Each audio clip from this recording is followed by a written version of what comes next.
നമസ്കാരം. ആദ്യ ചിത്രത്തിൽ 70 ലക്ഷം മാത്രം പ്രതിഫലം. ഇന്ന് 3 സിനിമകൾക്കിപ്പുറം ആ നായക നടൻ നിൽക്കുന്നത് 15 കോടി രൂപ പ്രതിഫലം വാങ്ങിയിട്ടാണ്. വീണ്ടും നമസ്കാരം. പ്രദീപ് രംഗനാഥൻ എന്ന നായക നടൻ്റെ വളർച്ച നമ്മളേവരെയും ഞെട്ടിക്കുന്നതാണ്. തമിഴ് സിനിമ വല്ലാത്ത പ്രതിസന്ധിയിലൂടെ മുന്നോട്ട് പോവുകയാണ്. തമിഴ് മാത്രം എന്തിനാണ് പറയുന്നത്, ഇന്ത്യൻ സിനിമ ഒട്ടാകെ തന്നെ വലിയ പ്രതിസന്ധിയിൽ പോകുന്നു.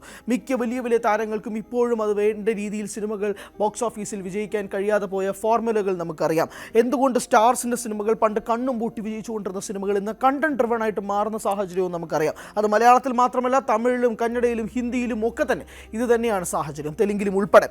അങ്ങനൊരു സാഹചര്യത്തിൽ കണ്ടന്റ് ഡ്രിവൺ സിനിമകൾക്ക് പ്രേക്ഷകർ സ്വീകരിക്കുമെന്നതിൻ്റെ ഏറ്റവും പ്രൈം എക്സാമ്പിൾ കൂടിയാണ് പ്രദീപ് രംഗനാഥൻ സിനിമകൾ. പ്രദീപ് രംഗനാഥൻ സിനിമകൾ ലോകോത്തര സിനിമകളാണെന്നോ അത് വാഴ്ത്തിപ്പാടേണ്ട സിനിമകളാണെന്നോ 100 വർഷങ്ങൾക്കിപ്പുറം ഏറ്റവും കൂടുതൽ സംസാരിക്കപ്പെടുന്ന സിനിമകളാണെന്നുള്ള അഭിപ്രായം എനിക്കില്ല. പക്ഷേ കാണുന്ന തിയേറ്ററുകളിൽ 2.5 മണിക്കൂർ നേരം ചിരിച്ചുകൊണ്ട് അർമാദിച്ച് തിയേറ്ററിൽ നിന്ന് വിട്ടിറങ്ങി പോകാൻ പറ്റുന്ന സിനിമകളാണ് പ്രദീപ് സിനിമകൾ. അതുകൊണ്ട് തന്നെയാണ് പ്രദീപ് രംഗനാഥൻ സിനിമകൾ അടുപ്പിച്ച് 3 സിനിമകൾ 100 കോടി ക്ലബിലേക്ക് ഇടം നേടുന്നത് എന്നതും കൂടി പറയേണ്ടി വരും. നായകനായ ആദ്യ സിനിമ ലവ് ടുഡേ, ഏജിയസിൻ്റെ ബാനറിൽ പ്രദീപ് രംഗനാഥൻ സംവിധാനം ചെയ്യുന്ന സിനിമ. പ്രദീപ് രംഗനാഥൻ ആദ്യമായി നായകനായിട്ട് തിയേറ്റർ സ്ക്രീനിൽ എത്തുന്ന സിനിമയും കൂടിയാണ് ലവ് ടുഡേ. അത് പ്രദീപിൻ്റെ കോൺഫിഡൻസ് തന്നെയാണ്, പറയാതിരിക്കാൻ സാധിക്കില്ല. യൂട്യൂബിലൂടെ സിനിമകൾ പഠിച്ച് അതിനുശേഷം സിനിമ സംവിധായകനായി ഒരു തരത്തിലും അങ്ങനെ ആരുടെയും പിന്നാലെ അസിസ്റ്റൻ്റായിട്ടൊന്നും പോവാതെ തൻ്റെ പരിശ്രമം കൊണ്ട് പല പ്രൊഡക്ഷൻ കമ്പനികളിലും പോയി താൻ ഒരു സിനിമ പിച്ച് ചെയ്തെടുക്കുന്നു, അതിൽ സംവിധായകനാകുന്നു. അപ്പോഴും പ്രദീപിൻ്റെ ആഗ്രഹം പ്രദീപിന് നായകനാകണമെന്ന് തന്നെയാണ് കേട്ടോ. എന്നിട്ട് പോലും തനിക്ക് അറിയാം, അതിലാണ് പ്രദീപിന് ബിസിനസ് മാർക്കറ്റിംഗ് അറിയാം, അല്ലെങ്കിൽ മാർക്കറ്റിംഗ് ബുദ്ധി അറിയാമെന്ന് നമ്മൾ മനസ്സിലാക്കുന്നത്. പ്രദീപിനെ അറിയാൻ തന്നെ ആദ്യമായി നായകനായി എത്തിയ പടം എത്തിക്കഴിഞ്ഞാൽ അത് ചിലപ്പോൾ വേണ്ട രീതിയിൽ വിജയമാവില്ല. അതുകൊണ്ട് പ്രദീപ് എന്ത് ചെയ്തു, പ്രദീപ് ജയം രവിയെ പോയി പിച്ച് ചെയ്ത് ജയം രവിയെ കോമാളി എന്ന് പറയുന്ന പടത്തിൽ 2019 പ്രദീപ് രംഗനാഥൻ സംവിധാനം ചെയ്ത് ജയം രവിയെ നായകനാക്കിക്കൊണ്ട് ആ സിനിമ എത്തിച്ചു. ആ സിനിമ ബോക്സ് ഓഫീസിൽ വലിയ വിജയമായി. പ്രദീപ് രംഗനാഥൻ ആ സിനിമയിൽ ഒരു ക്യാമിയോ വേഷത്തിലെത്തി ജനങ്ങളുടെ മുന്നിൽ ഞാൻ എന്ന വ്യക്തി ഉണ്ട് എന്ന് പറഞ്ഞ് സ്ക്രീനിൽ കാണിക്കുകയും ചെയ്തു. വളരെ നിർണായകമായ വേഷം കൂടിയായിരുന്നു പ്രദീപ് ഹാൻഡിൽ ചെയ്തത്. അതാണ് പ്രദീപിൻ്റെ ബുദ്ധി. അങ്ങനെ പ്രദീപ് രജിസ്റ്റർ ചെയ്തതിന് ശേഷം 3 വർഷങ്ങൾക്ക് ഇപ്പുറം പ്രദീപ് എന്താ ചെയ്തത്, അതിനിടയിൽ തനിക്ക് പറ്റിയൊരു കഥയുണ്ടാക്കി. ആ രീതിയിൽ കൃത്യമായ ഫ്ലേവറുകൾ എങ്ങനെയാണോ തിയേറ്ററിൽ വയബിൾ ആകുക, എങ്ങനെയാണോ എൻ്റർടൈൻമെൻറ്റ് മേഖലയിൽ ആ സിനിമ വയബിൾ ആക്കുക എന്ന് കഴിയുന്ന രീതിയിലേക്ക് ആ സിനിമ സംസാരിക്കപ്പെടുന്ന രീതിയിൽ കോമഡി ഉൾപ്പെടെ ആഡ് ചെയ്തുകൊണ്ട് പ്രദീപ് ലവ് ടുഡേ എന്ന് പറഞ്ഞൊരു സിനിമ ചെയ്തു. ഇവാനെ നായികയാക്കി സത്യരാജിനെ ഒരു പ്രധാന വേഷത്തിലും എത്തിച്ച് പ്രദീപ് രംഗനാഥൻ ഷോ ആക്കി ആ ലവ് ടുഡേ സിനിമ മാറ്റി. അത് ബാക്ക് ചെയ്യാൻ AGS എൻ്റർടൈൻമെൻറ്റ്സ് പോലൊരു പ്രൊഡക്ഷൻ കമ്പനി പ്രദീപിനുണ്ടായിരുന്നു എന്നുള്ളത് വളരെ പോസിറ്റീവായിട്ടൊരു കാര്യം തന്നെയാണ്. ആ സിനിമയിൽ നിന്ന് ആരംഭിച്ചതാണ് പ്രദീപ്. 2022 ലവ് ടുഡേ എന്ന സിനിമയിലൂടെ പ്രദീപ് 100 കോടി ക്ലബിലേക്കാണ് ഇടം പിടിച്ചത്. ഒരു പുതുമുഖ നായകൻ്റെ ഒരു ചിത്രം 100 കോടി ക്ലബിൽ ഇടം പിടിക്കുമ്പോഴേക്കും അന്ന് തമിഴ് സിനിമാ മേഖല ഒട്ടാകെ തലപുകഞ്ഞാലോചിച്ചു, എന്താണ് ഈ സിനിമയിൽ ഇത്ര മാത്രമുള്ളത്. വളരെ സിമ്പിളാണ്, എൻ്റർടൈൻമെൻറ്റ്, പൈസ വസൂൽ എൻ്റർടൈൻമെൻറ്റ് സിനിമയായിരുന്നു ലവ് ടുഡേ. അതേ ട്രാക്കിൽ പിടിച്ചുകൊണ്ട് പ്രദീപ് രംഗനാഥൻ ചെയ്ത മറ്റൊരു കാര്യം, താൻ ഇനി സംവിധാനം ചെയ്യുന്നില്ല, നായക നടനായിട്ട് പോകാമെന്ന് പറഞ്ഞ് കൃത്യമായി സ്ക്രിപ്റ്റുകൾ കോൺസെൻട്രേറ്റ് ചെയ്തുകൊണ്ട് പുതുമുഖ സംവിധായകർക്ക് അവസരം കൊടുക്കാമെന്നുള്ള രീതിയിലേക്ക് ട്രാക്ക് മാറ്റിക്കൊണ്ടാണ് അശ്വന്ത് മാരിമുത്തു എന്ന് പറയുന്ന സംവിധായകൻ്റെ ഡ്രാഗൺ എന്ന് പറയുന്ന സിനിമ പ്രദീപ് രംഗനാഥൻ കമ്മിറ്റ് ചെയ്യുന്നത്. കൃത്യമായ എൻ്റർടൈൻമെൻറ്റ് ആസ്പെക്ട്സ് എല്ലാം നിർത്തിക്കൊണ്ട് ഒരു ഹ്യൂമർ പശ്ചാത്തലത്തിൽ ഒരു യുവാവ്, ഒരു ചെറുപ്പക്കാരൻ്റെ എല്ലാ രീതിയിലുമുള്ള പ്രശ്നങ്ങളെയും സംസാരിച്ചുകൊണ്ട് വളരെ ഫൺ മോഡിൽ എടുക്കാൻ പറ്റുന്ന സിനിമ. എന്നാൽ ഇമോഷൻസ് കൃത്യമായി ഡ്രൈവ് ചെയ്തുകൊണ്ട്, കൃത്യമായി ഇമോഷണലി പ്രേക്ഷകരെ കണക്ട് ചെയ്തുകൊണ്ട് ഒരു 2.5 മണിക്കൂർ ചെയ്തു വെച്ച യശ്വന്ത് മാരിമുത്തു സിനിമയായ ഡ്രാഗൺ വീണ്ടും 100 കോടി ക്ലബിൽ അടിക്കുന്നു. വീണ്ടും തമിഴ് സിനിമ മാത്രമല്ല, ഇന്ത്യൻ സിനിമയിലെ തന്നെ പല സൂപ്പർ സ്റ്റാറുകളും ആലോചിക്കുന്നു, ആരടാ ഈ പ്രദീപ് രംഗനാഥൻ അടുപ്പിച്ചു 100 കോടി സിനിമകൾ അടിക്കാൻ മാത്രം എത്ര വയസ്സുണ്ട് ഇവന്. കഴിഞ്ഞ വർഷം ഡ്രാഗൺ റിലീസിനെത്തുമ്പോൾ പ്രദീപിൻ്റെ പ്രായം വെറും 30 വയസ്സാണെന്നൊന്നും കൂടി ഓർക്കുക. ആ ഒരു പശ്ചാത്തലത്തിൽ 100 കോടി ക്ലബ്ബുകൾ അടിക്കുന്ന ഒരു പുതുമുഖ നായകൻ എന്ന് പറഞ്ഞുകൊണ്ട് പ്രദീപിൻ്റെ മാർക്കറ്റ് വാല്യൂ തന്നെ മാറുന്നൊരു പശ്ചാത്തലമുണ്ടായി. അതിനുശേഷം വീണ്ടും പ്രദീപ് സ്ക്രിപ്റ്റുകൾ തിരഞ്ഞെടുക്കാൻ വേണ്ടിയിട്ടുള്ള അലച്ചിലുകൾ പിന്നാലെ നടക്കുമ്പോഴേക്കുമാണ് LIK ലൈഫ് ഇൻഷുറൻസ് കമ്പനി എന്ന് പറഞ്ഞ് വിഘ്നേഷ് ശിവൻ വന്ന് പ്രദീപ് രംഗനാഥൻ കൊളുത്തിക്കൊണ്ടുപോകുന്നത്. ആ സിനിമയുടെ ടീസറും വലിയ രീതിയിൽ വിജയമാവുകയാണ്. സിനിമ ഈ വർഷം തന്നെ റിലീസിനെത്തുകയും ചെയ്യും. അതിനിടയിലാണ് പ്രദീപ് വേറൊരു സിനിമ കമ്മിറ്റ് ചെയ്യുന്നത്. കീർത്തീശ്വരൻ എന്ന പുതുമുഖ സംവിധായകനെ പ്രദീപ് പോയി പഠിക്കുന്നു. ആദ്യം ഈ സ്ക്രിപ്റ്റ് വേണ്ടെന്ന് വെക്കുന്നു. പിന്നാലെ കീർത്തീശ്വരൻ എന്ന സംവിധായകൻ പ്രദീപ് രംഗനാഥൻ്റെ പുറകെ നടക്കുന്നു. ആ ഒരു പശ്ചാത്തലത്തിൽ പ്രദീപ് മൈത്രി മൂവി മേക്കേഴ്സുമായിട്ട് കൊളാബറേറ്റ് ചെയ്ത് കീർത്തീശ്വരൻ എന്ന സംവിധായകനെ വിശ്വസിച്ചുകൊണ്ടാണ് ഇപ്പോൾ കാണുന്ന ഡ്യൂഡ് വരുന്നത്. ഡ്യൂഡ് ആവട്ടെ 6 ദിവസം കൊണ്ട് 100 കോടി ക്ലബിൽ. ഇന്നും വീണ്ടും തമിഴ് സിനിമയും ഇന്ത്യൻ സിനിമയും ഒട്ടാകെ തന്നെ ചർച്ച ചെയ്യുന്നു പ്രദീപ് രംഗനാഥൻ എന്ന നായകനെ, സംവിധായകനെ.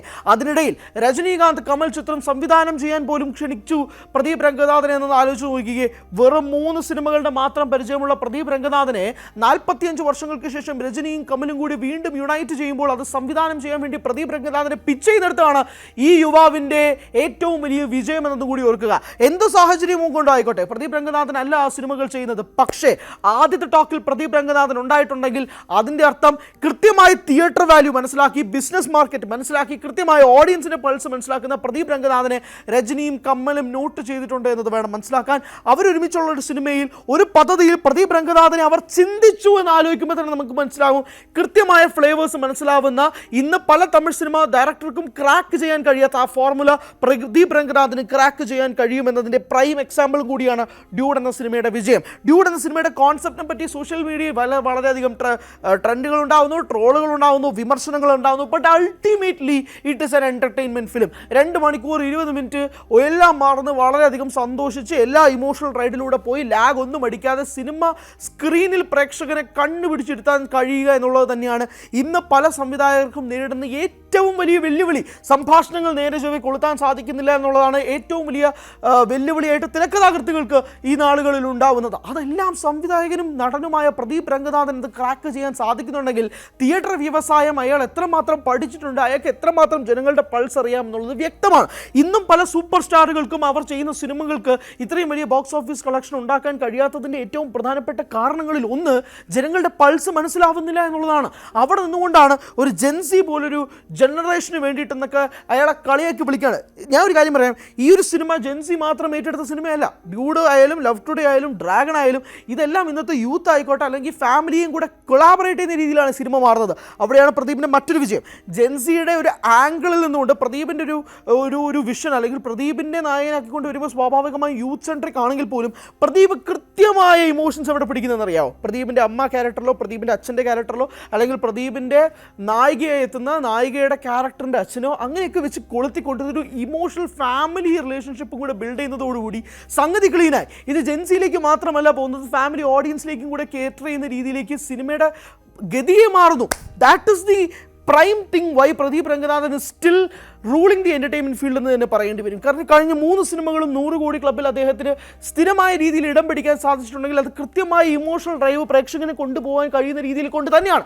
അതുകൊണ്ടാണ് പ്രദീപിന് വലിയൊരു മാർക്കറ്റ് കിട്ടുന്നതും ഇന്ന് അയാളുടെ പ്രതിഫലം 15 കോടിയായിട്ട് ഉയരുകയും ചെയ്തത്. ഈ വർഷം ഡിസംബറോടുകൂടി LIK റിലീസ് എത്തുമെന്നാണ് മനസ്സിലാക്കുന്നത്. അല്ലെങ്കിൽ അടുത്ത കൊല്ലത്തിലേക്ക് ചിലപ്പോൾ ഈ സിനിമ തള്ളി നീക്കാനുള്ള സാധ്യതയുണ്ട്. അത് കൃത്യമായ ഡീറ്റെയിൽസ് നമുക്ക് കിട്ടുന്നുമില്ല. പക്ഷേ ഈ ഒരു നടൻ സിനിമയുമായി യാതൊരുവിധ ബന്ധവുമില്ലാത്ത, ഒരു ബാക്ക്ഗ്രൗണ്ടും ഇല്ലാത്ത, അച്ഛനും അമ്മയ്ക്കും സിനിമ എന്താണെന്ന് പോലും അറിയാത്ത ആ ഒരു രീതിയിൽ സത്യം പറഞ്ഞാൽ അച്ഛനെ പറ്റിച്ചുകൊണ്ടാണ് പ്രദീപ് രംഗനാഥൻ ഈ ഇൻഡസ്ട്രിയിലേക്ക് വന്നത് തന്നെ പറയാം. അങ്ങനെ അച്ഛനെ വരെ കബളിപ്പിച്ചുകൊണ്ട് സിനിമാ മേഖലയിലെത്തിയ പ്രദീപ് ഇന്ന് എത്തി നിൽക്കുന്നത് പല നായക നടന്മാർക്കും ചിന്തിക്കാൻ പോലും കഴിയാത്ത 3 സിനിമകൾ അടുപ്പിച്ച ഹാട്രിക് 100 കോടി ക്ലബ്ബിൽ ഇടം പിടിച്ച നായക നടനായിട്ടാണ്. അതുകൊണ്ട് തന്നെ പ്രദീപിൻ്റെ ഈ വിജയം പല യങ്സ്റ്റേഴ്സിനും വലിയൊരു പാഠം തന്നെയാണ്.